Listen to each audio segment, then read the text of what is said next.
Hi everyone, I am going to be modeling group or class-wide feedback. So I like to do this, especially if you're doing discussion boards a lot. It becomes tedious and stressful to try and provide feedback to every single student, and sometimes it feels like if you're doing too much, it's not high quality. So something that I like to do, especially in the online environment, is remind students that we are in a class. So this is one way that I would do this. So in a class, I might have a 20-minute, discussion. They break off into groups. It might be kind of like our VoiceThread today where they had different options. Each group, discussed a different topic, or maybe everyone discusses the same topic in different groups, kind of up to you. I would walk around, I would make notes like I did when I listened to the VoiceThread, and then I would come back and maybe I'd have one person from each group kind of share out. I can't really have one person share out in the online environment, so I take on that role and I kind of summarize and share what's been going on in all of these discussions, and then invite students to come back and reply, kind of remind them, hey, a discussion is a two-way street.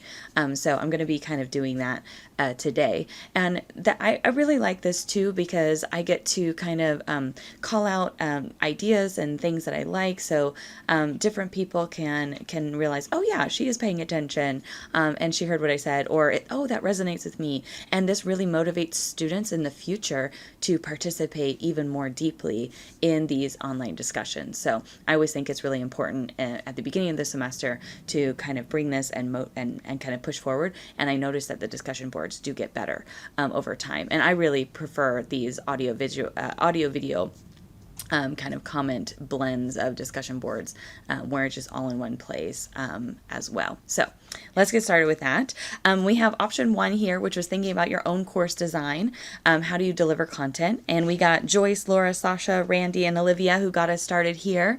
There's a lot of really, really great ideas. I love what Joyce was talking about with synchronous and asynchronous, which is really kind of this flipped hybrid kind of model, which I really liked. Laura and Sasha had a nice little comment back and forth. And I really loved what Randy said about audio, providing 3 levels. So like audio only option, video, with those captions, and then a transcript option with that. And I think that's really, really nice for students who learn in different ways. And so you can listen to the material, watch it, or read it. I really, really loved that. So I really wanted to highlight and shout out to Randy for that. And I really love what Olivia says about how variety is important, but it's also important to have that structure for students so that they know, what's coming and everything. So you can mix things up a little bit, but maybe keep the structure very similar. So there's a great conversation going on in option 1 if you want to come on down to option 1 and leave some replies or listen in to their chats there. Option 2 was talking about different ways of engaging of students. So I loved what Yuko was talking about with lectures and pauses, and Claudia really resonated with that as well. I loved Claudia's suggestion to preview what it looks like to open the activities up for students in a short, little intro video. That way they're like not super into it, like, oh my gosh, I have 10 things to do, but realizing, oh, okay, they build on each other and they're important, and okay, each one's going to take me a few minutes to do or 10 minutes to do. So those really little micro lectures. So I love what she was talking about that. I also, P.S., love the children in the background. I love how alive our online classrooms can be. I really, really loved what Valerie said about consumables and candy and modeling and all of that. I love that you can take these hands-on or these really complex, ideas and concepts, that's the word I wanted, concepts, and have students, simplify them and put them together. And so I really, really loved that. Leslie loved it too. I love that she commented back on that. And I love what Diane was talking about, how she has a student the students take a quiz before they come to class. It's called a ticket to enter. And so it's really checking students' knowledge before you get the discussion, so you can kind of see which ones are not quite grasping the concept before you start. So I really love this in option 2. And I love that Diane at the end of option 2 was talking about a ticket to enter, because guess what? Quinn says in option 3, the ticket to exit. So I really, really, or ticket out the door. So getting, a final activity or a reflection or a little thing where students have to complete it before they can leave class. So I loved that. That kind of went together by accident in our discussion today. I really loved this discussion here too Gwen said her formative to summative was 35 to 65, whereas Samuel was like 30-70. Adam said he has more summative. Chris was talking about scaffolding and everything like that. And so I really love that there's this mixture and differences, and recognizing that every course is different and there's not a magic number or split between formative and summative. And I really love that Valley said at the end that she's thinking about adding more formative to kind of help students and thinking about that too. So getting each other thinking and building off of each other's ideas, which is exactly what we want when we learn from each other in a discussion board. So I really, really love this. And then one thing I wanted to mention before I move on from option 3 was talking about what Adam brought up about participation in your face-to-face class, where it's like a certain amount of points and you figure that out as you go. And I love what he said about trying to figure out how we're going to make this more concrete in the online environment instead of, they just logged in. What does it mean to participate in an online classroom? Is that going to be discussion boards? Is that going to be assignments? Are these going to be different activities? What does participation really mean online? So I really, really love that. Please come by option 3 and listen in if you're thinking about your assessments and things like that, or you want other ideas as well. Option 4 was really about thinking about what types of feedback you provide. And I love this. There's a big blend of video comments. There was a mention of how we this is a positive thing that we can maybe later incorporate in our face-to-face classes too. That maybe this like quick video thing that we can leave on the platform is actually really nice for students. So in the face-to-face classroom, we don't have time necessarily to go around the room and talk to each student individually, and we, hand write our comments because we give it back to them. But then using these things that we've learned about, remote and online teaching and taking some of them back to the face-to-face, like using Kahoots or Mentimeters while you're in a face-to-face classroom to kind of break up the lecture or things like that. Or this nice feedback, audio and video feedback to students, right? Still in the face-to-face environment. So I loved, I think that was Valley who mentioned that. So Shannon was talking about voice comments and how you can get the intonation out. So I really like that as well. Lisa was commenting, and I love this because this is such a big thing, right? We spend all this time leaving feedback for students, and then the question is, do they actually read it? So what I've done, especially in my writing courses, is the points for a recurring mistake or something that goes on, it gets higher. So if they repeat the same structural mistake in the next draft or the next essay, they lose more points, right? So they know that they really need to focus on those comments and improve. And I tell them this isn't to be mean, right? This is to help them improve. And I always tell them we have to learn from our mistakes. And if you don't look at your mistakes, you don't read the feedback that I give you and focus on those to correct them, you won't improve. And so the way that you talk about it and do that is also key, right? Not just saying you're going to lose more points if you make the same mistakes over and over again, but teaching them, to learn from their mistakes. So I just wanted to throw that in there to this discussion as well. I also liked what Aitana was talking about with using class time to build collectively, talking about giving feedback collectively, which is what I'm doing right now, right? This class-wide feedback, which is great. Again, I won't know if you actually watch this video or not, but at least it's there, and I really hope many of you do. And so, yeah, I was thinking about that. There was one comment I wanted to make sure I don't forget to mention is Maritza and Joyce were talking about Turnitin and not being able to use the grading function. You can use Turnitin as an external tool on Canvas, just like you did on Titanium. So if you love Turnitin and how you grade on Turnitin, please just make an assignment, click submission type external tool, and then add Turnitin as an external tool. You lose your speed grader and all of that, but that's fine. You're going to be grading in Turnitin just like you did on Titanium. So if you like that, please still use it. You can still use it there. So just want to throw that out there.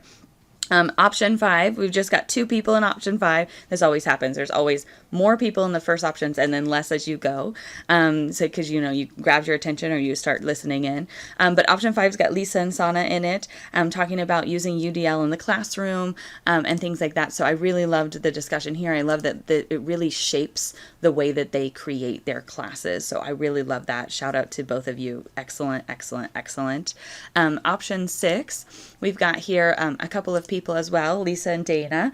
And I really wanted to talk about how both of them mention technology as wanting it to be a tool and not a hindrance. So making sure that if you are using technology like VoiceThread, you take time to teach the students how to use it. In this case, we only have a week together, so it's kind of, I'm just throwing it at you, right? And you've got to figure it out. But with students, it's okay to have a low stakes version of an assignment earlier in the semester where they play with the tool like VoiceThread. They can, leave an introduction on VoiceThread, and then they can kind of play with it before it is an actual assignment. So playing with technology and teaching the students how to use the technology you incorporate in your class is super important. So I love that you guys are thinking about that already.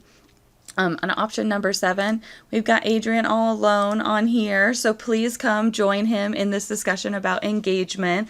I love what he talks about groups, and I really like his class design as well, getting students to be aware of themselves and their ideas and their identity and things like that. So please come in and join Adrian in option 7, and let's make this discussion a little bit more full here. Option 8 has no one, so please come and share your successes. We can definitely learn from each other's successes in the online environment. I think this could be really useful to a lot of people, and we can also learn from our failures. Like I always tell my students, we learn from our mistakes, so please come and share something that maybe wasn't successful. I know it's a little bit more embarrassing to share something that didn't work, but we definitely learn from those. I had an activity a couple of years ago it was a total flop. I just don't do it anymore, right? Or I've got other ones that I've built up over time, and I tweak and I change them. So it's always good to learn from, our little mistakes. Option 10 has a couple of people in it as well.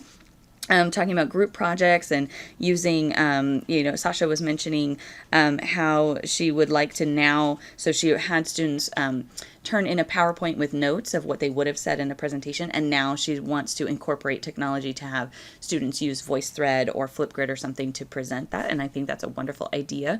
Zoom is also really great because students are familiar with Zoom, so they can get with their group on Zoom, share screen, record it, send you the link, and so that's another great tool you can use that students are familiar with if you're trying to do group presentations or projects. So that's really, really great. And I just want to shout out to David about this amazing cathedral tour on VoiceThread. I would love to hear more about that. That activity sounds so fun, and I think that I want to do that with my students, and they're going to pick a city in Latin America and take us on a little tour of the city in Spanish. So I am stealing this idea and adapting it to my class. I really, really loved it. So we've got some great comments going on in option number 10 and great ideas as well for group projects. Option number 11 was all about your favorite external tools. So there's a lot of Kahoot thrown out there, VoiceThreads. It seems like a lot of you are really enjoying this VoiceThread discussion, so I'm glad you gave it a chance. Lisa also mentions Top Hat. So that's another interactive thing that I'm not super familiar with, but you can play with it as well. Aitana was talking about using Menti and Kahoot as well. Adrian was talking about synchronous breakout rooms and things like that. And then Lisa replied back to them. So Adrian and Aitana were replying. So I really like this because it was a little discussion just between the three of them. And Lisa talked about how she had her students create their own Kahoots and share them with the class, which I do also, and I love it. It works really well. For the online environment, I've also had students make VoiceThreads, and they had to put participation slides inside, so inviting students to participate. So using Kahoot and VoiceThread for students to kind of engage and be in that teacher role, like she mentions, is also really great. And finally, last but not least, we have Leslie all alone on option 12 as well. And I really like, she talks about, okay, UDL, haven't used it in the past yet. She's new to teaching, has got all these great ideas, which is lovely. And thinking about the what learners, the how learners, and the why learners. So this kind of concludes my wrap up group class-wide, workshop-wide feedback for you guys. It's a quick summary of this really rich 2-hour discussion here on VoiceThread. So take some time this weekend or next week. You'll have until the end of the week next week to still discuss and leave comments on our workshop. So come back, leave replies to people, listen to people's ideas, and as always, let's learn from each other. So I will see you all later for our final day of our workshop. I can't believe it's already Friday. Can't believe it's the end of the this summer, and we have 1 week till classes start. Oh goodness, please help us all. So I'll see you all later. Have a wonderful day, and I really hope that you come back to VoiceThread and revisit it for great ideas. It's going to be here for you for the whole year if you want to come back and listen to it, but if you want to reply and participate, please do that sometime this weekend or early next week. All right, bye-bye.